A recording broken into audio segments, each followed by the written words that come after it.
What's happening, YouTube? It's me, Bijan, Fitness with Bijan.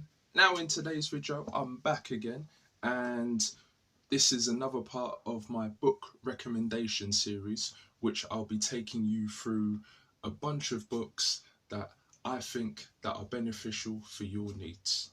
If you're watching this for the first time, hit that like button so that we can keep it moving. Subscribe, share, and comment. Now, the book recommendations I've got today are pretty much based on financial ones, and what it is, it tells you how to deal with your money the right way and correctly.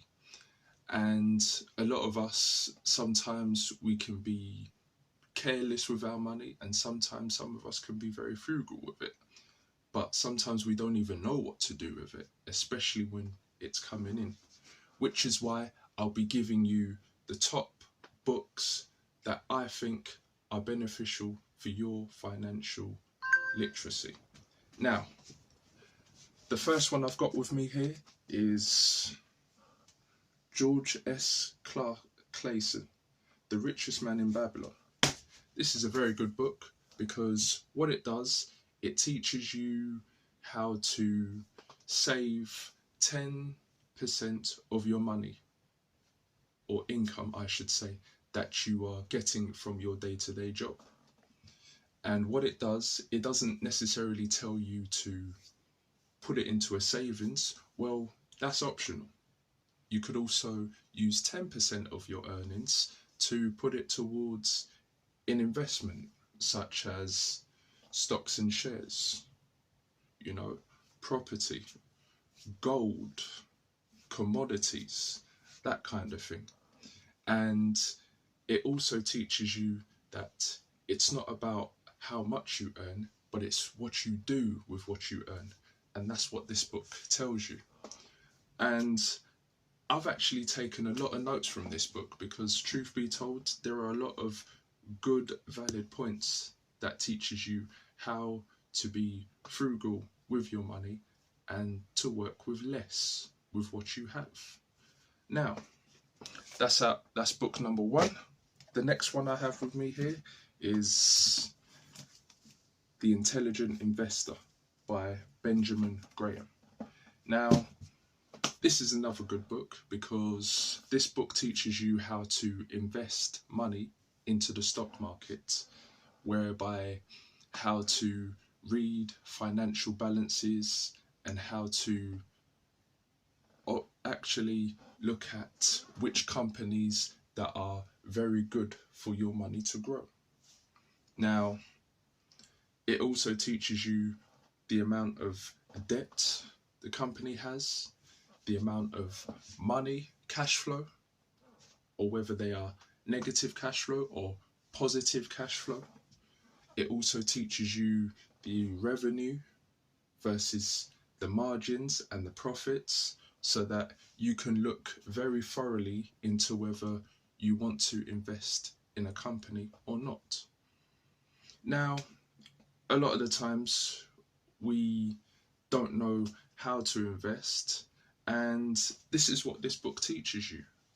It teaches you how to put away each money every month, whereby, I don't know, you have £100 to put away, £50 to put away, or maybe you have a lot more to put away. I don't know, 2,000, 3,000, 5 or more, depending on how much money is coming in every month.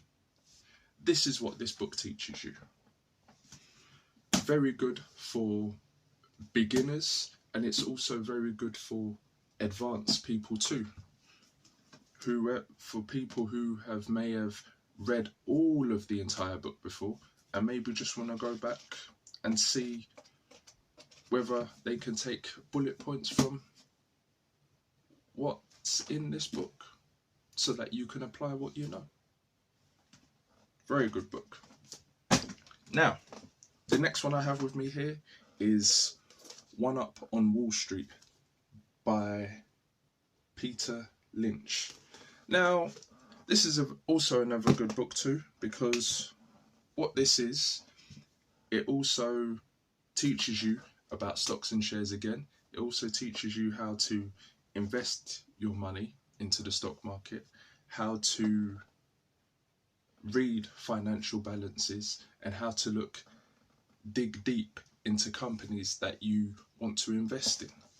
Now, to be honest with you, I think this is way better than The Intelligent Investor, because Peter Lynch goes more into depth. Now, I'm not knocking The Intelligent Investor, because truth be told, the author, Benjamin Graham, was actually Warren Buffett's mentor. So I can't really knock that book down. But my personal best is One Up on Wall Street, because it digs deep into how to invest and when to invest, what to avoid and what not to avoid. This is what this book teaches you. I highly recommend it to anyone, especially this is even a good book for advanced readers too, who may just want to take notes of what they've previously read before and apply it, because a lot of the times we do forget, and it's also very important to go back to what you've learned, relearn what you have already learned. That's book number 3. Now, book number 4 is, I know many of you have read this, Rich Dad, Poor Dad by Robert Kiyosaki. Now, this is also good because this is not necessarily a book that talks to you about stocks and shares exactly, but it also digs deep into how a person should invest in assets versus to liabilities. Now, it doesn't go into depth into everything, but it gives you just a small amount into how you can start and how you can gradually build up as you go along. There's one thing in this book that made a very good point in here.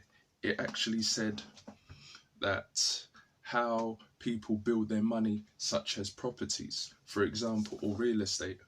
For example, you may start off with a house that you bought for like 25,000, and then you then sell it for 50, 60, double the amount or quadruple the amount.